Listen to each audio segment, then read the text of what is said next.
Welcome to the Fatherhood Fitness Podcast. I'm your host, Anthony Pluff. Each week, we will cover various topics that dads struggle with in their fitness journey. I'll give you actionable steps that you can apply right away, not only to take back control of your own health, but so you're able to be a better example for your kids too. Welcome in. We've got a fun topic today.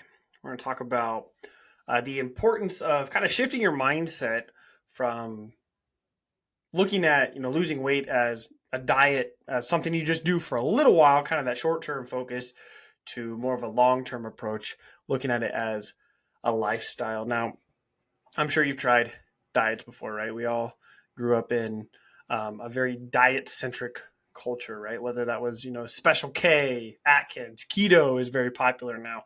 All these things, right? We have, shows like The Biggest Loser, and so a lot of the fitness culture is based on dieting, and for some, that can be very helpful, right? Having those, it places an end date on kind of something you're wanting to achieve, right? It's hard, if you told your kids that you'll have to go clean your room eventually, right? That's probably not very helpful, right? But if you say, hey, we got 5 or 10 minutes, even though they may not understand that concept of time, it still makes it something tangible, something that they know, hey, when my timer goes off, it's time to clean up my room, right? Hey, when the timer goes off, then I can go have a snack, right? And so having kind of that short-term focus of dieting can be useful for some, but it causes a lot of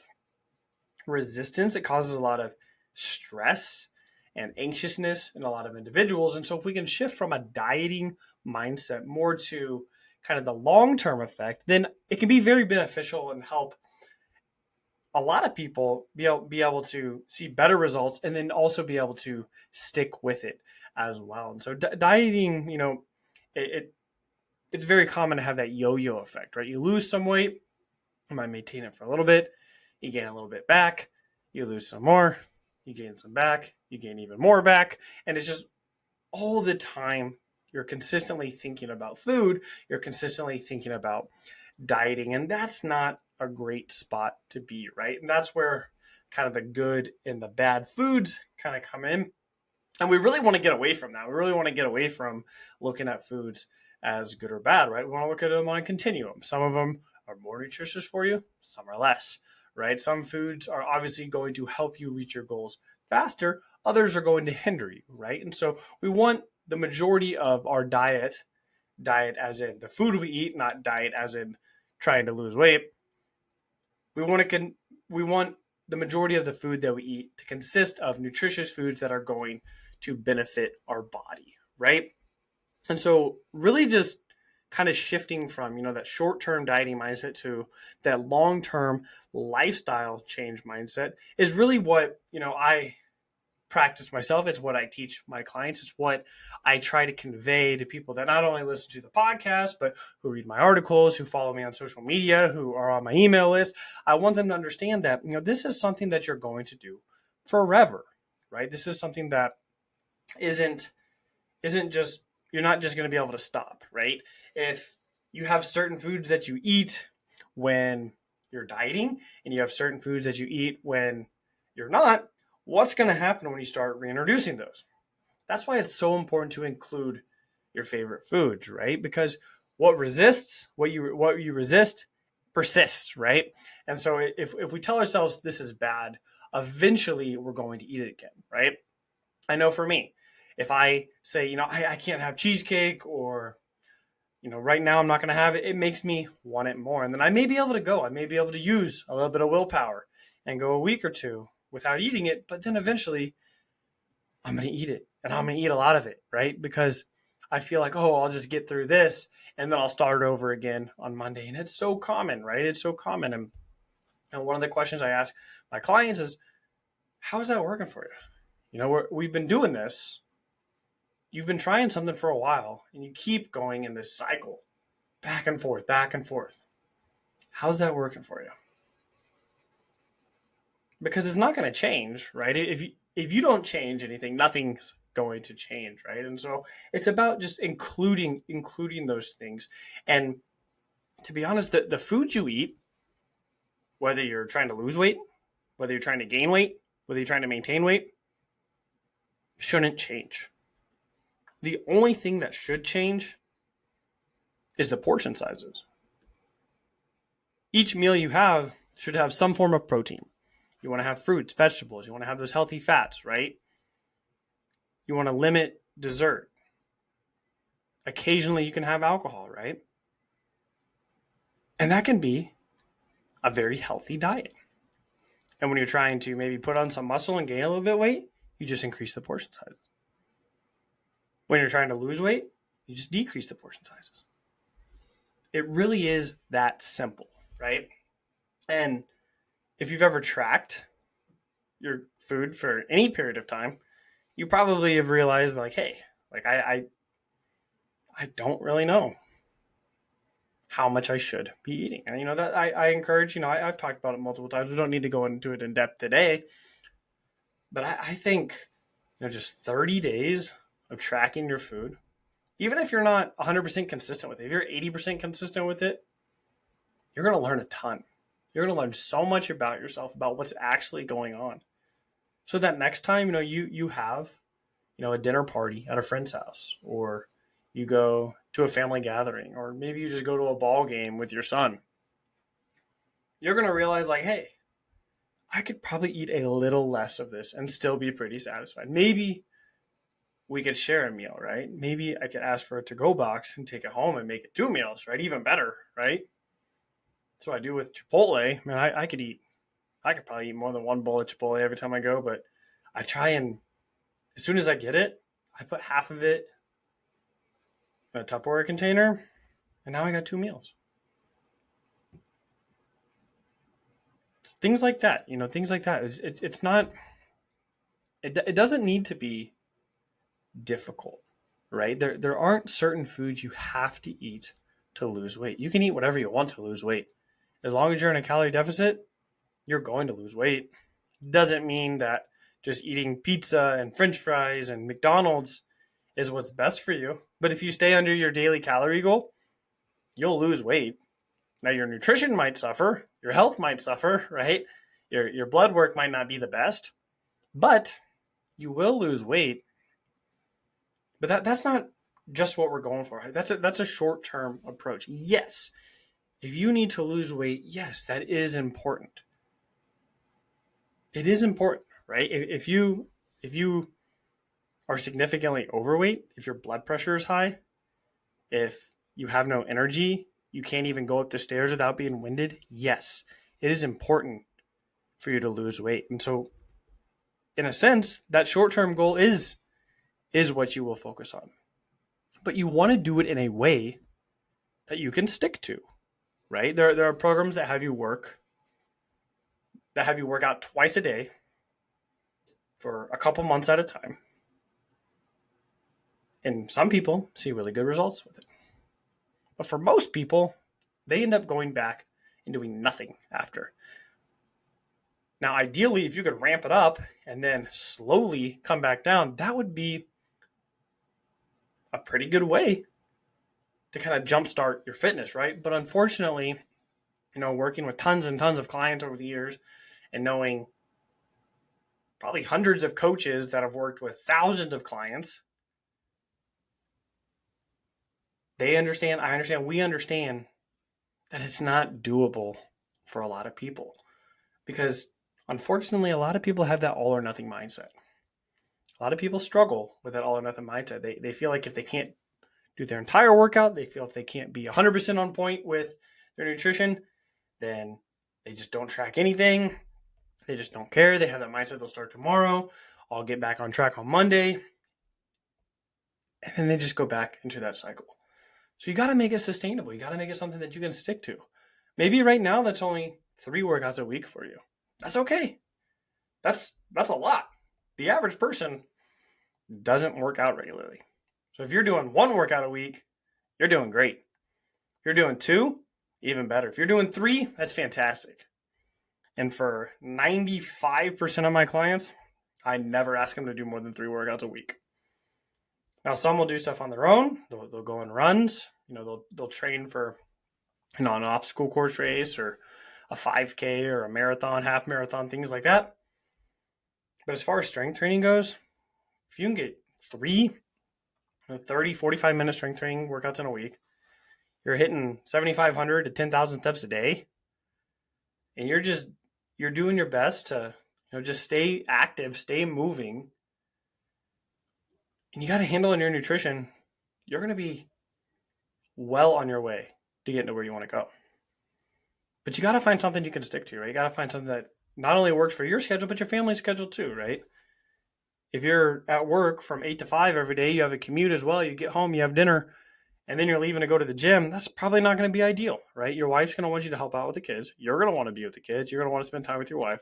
You're going to want to relax. You're going to want to watch, we got March Madness going on right now. You want to watch March Madness. You're going to want to watch an NFL game, baseball game, whatever you want to do. You're going to want to do other things as well, right? Because if you don't fit all that into your life, if you don't find time for yourself, if you don't find time for your family and your kids and your work and all this stuff, if there's not a place for it, if it's not on the calendar, if you're not diligent, if you're not disciplined with your schedule, then it's going to lead to burnout. Then it's going to lead to having to make some cuts. And a lot of times what gets cut is exercise. A lot of times what gets cut is finding time to meal prep, right? Because those are easy, right? Those are easy to just, hey, I'm not going to do it, right? Because they're not easy to complete, right? That 30-minute workout doesn't always seem ideal, right? It's hard to fit in, but 4 30-minute Netflix episodes, pretty easy to find time for, right? So sometimes it's just about choices, but I get it. You're tired. You've been at work all day. You've probably been up early. That's why we got to look at your schedule. What's going to fit in? Can you bring your kids with you? Can they go on a bike ride with you? Can you go to the park with them? Can you play basketball with them? That's a great way to stay active. Can you get up 30 minutes early to get a workout in? Maybe you have facilities at work. You can get one in over lunch. That'd be great.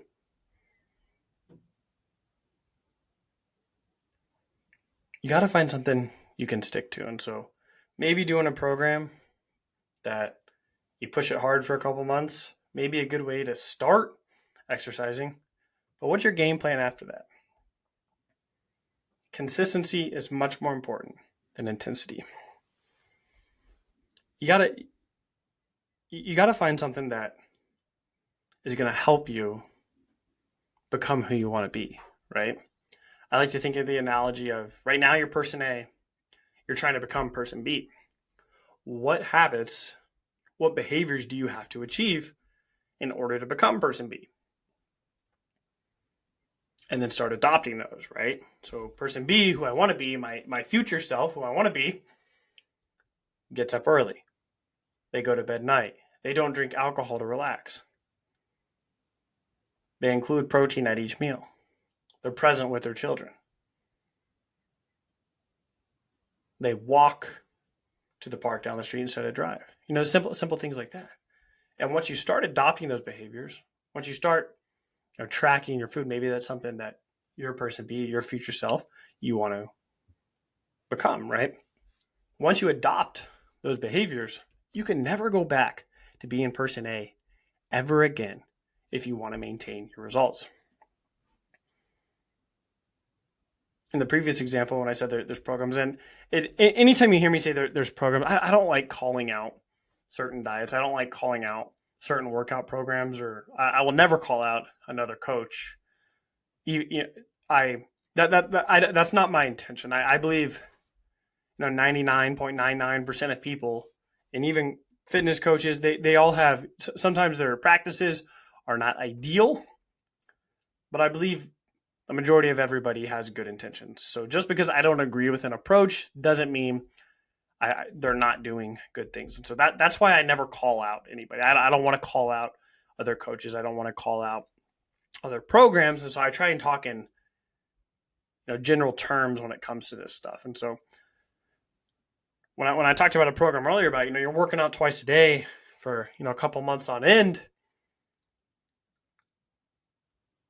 what happens when that program ends? A lot of people go back to person A. They were person B for 2 months, sometimes more. And they stopped doing those habits of person B. They reverted back to who they used to be. And now they're getting the same results as they used to, right? And so that's why, I preach consistency. If you worked out 6-7 days a week, tracked every single calorie you ate, had no dessert, only ate 100% nutritious foods for you, would you have faster results? Of course. How long would you be able to stick with that, though? When your daughter, when your son has a birthday party coming up, are you going to say no to the cupcake? Are you going to say no to the piece of cake? Of course not. Right? Of course not. You're going to enjoy it. You want to enjoy it. And if you tell yourself that's bad, if you tell yourself you can't have a cupcake, if you tell yourself you can't have a piece of cake, how are you going to feel when you're eating that? Now all of a sudden you went from thinking cupcakes are bad to feeling bad at your kid's birthday party because of how you view your food, right? Because of your poor relationship with food. It's the 80-20 principle, right? I talk about it all the time. 80% of the time, you're eating lean meats, you're eating fruits and vegetables, you're eating healthy fats. And 20% of the time, have fun. Enjoy it. I would much rather you have 80% consistency 100% of the time than 100% consistency 30% of the time. Think back to your old dieting efforts. Every time you try to lose weight, how consistent were you? 1 day a week, 2 days a week, half a day? You probably did pretty well for breakfast and lunch. Then what happened at dinner? What happened at night? It's hard. That's why you got to allow some leeway. I used to eat Sour Patch Kids every single night. Every single night. When I was probably the leanest maybe I'd ever been. Back in 2020, 2021, I tracked my calories very closely all the time. I hit my protein goal each day. I hit my calorie goal each day. But within that calorie goal, I allowed myself some Sour Patch Kids every single night. And I looked forward to it. I loved them. And I can't think of a time I was in better shape in my life. Maybe when I was like 15 in high school, playing sports, but that's hard. That's hard to achieve as a dad, as a working adult, right? I'm not able to go to basketball, soccer, baseball, track practice every single day, right? So you got to fit things in. You got to find what you can stay consistent with. Shifting that mindset from that short-term dieting approach to a long-term lifestyle approach is exactly what you need.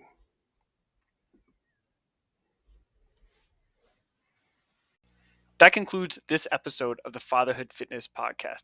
Thank you for those of you who took time out of your busy schedules to listen. If you have any questions or comments or an idea for a topic for a future episode, please feel free to reach out, and I'd love to hear from you.